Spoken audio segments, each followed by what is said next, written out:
शेतकरी मित्रांनो नमस्कार. मी आपलाच डॉक्टर राकेश बगमारे, केनबॉयसिस प्रायव्हेट लिमिटेड पुणे. मित्रांनो, आज आपण आलेलो आहोत जळगाव येथील बामनोद या ठिकाणी. आपल्याकडे कास्तकार प्रगतशील शेतकरी बंधू आहेत.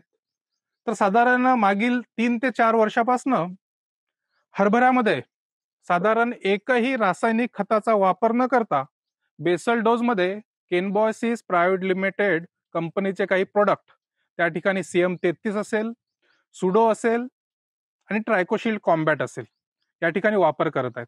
तर आज त्यांच्याकडून माहिती घेऊयात की त्यांना कोणत्या प्रकारचे वेगवेगळे जे फायदे आहेत. तर नमस्कार. नमस्कार. तुमचं नाव सांगा, गाव सांगा. माझं गाव बामनोद, जळगाव जिल्ह्यामधील आहे. माझं नाव प्रमोद मनोहर भोळे. मी 3 वर्षापासून सरासरी 3 वर्षापासून CM33 वापरत आहे. त्याच्यामध्ये ट्रायको सुडो हे मिक्स करून शेतामध्ये फवारतो. म्हणजे बरोबर आहे. म्हणजे साधारण एका एकरला जे CM33 जे आहे हे आपण 3 ते 4 बॅग वापरतोय. सुडो 1 किलो वापरत आहे 1 किलो आणि जे ट्रायकोशील्ड कॉम्बॅट आहे ते पण ते साधारण 1 किलो. आणि रासायनिक खताचा एकही वापर न वापर करता नाही. हे बेसल डोज मध्ये आपण टाकत आहोत. अर्धी थैली पण नाही घेतली. बरोबर आहे. तर याचे फायदे तुम्हाला काय जाणवले हरभरा पिकामध्ये? हरभऱ्यामध्ये जो मर रोगला आता या वर्षी जे हे झाली शेतकऱ्याची डबल पेरणी ते या बुरशी याच्यामुळे झाली. बरोबर आहे. ते शेतातील बुरशी संपूर्ण नाहीशी करून टाकली 3च वर्षामध्ये. त्याच्यामुळे माझ्या शेतामध्ये तर आता उन्हाचा प्रकार 2% धरला तर आहे थोडासा, 2% आहे.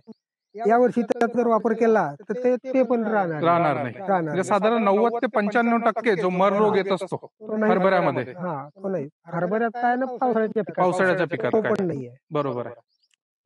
आणि जे CM33 नावाक जे प्रोडक्ट जे वापरलं, तर ते वापरल्यानंतर जमिनीच्या गुणधर्मामध्ये काय आढळलं आपल्याला? त्याच्यामुळे तर जमीन एकदम भुसभुशीत झाली ना. बरोबर आहे. मऊ झाली एकदम. मऊ झालेली आहे. एकदम मऊ, म्हणजे एकदम मऊ. म्हणजे जमिनीचे जे गुणधर्म आहेत, भौतिक गुणधर्म एकदम मऊ आणि असं सॉफ्ट असं जमीन झालेली आहे. साधारण CM33 3 वर्षापासून आपण वापरतो.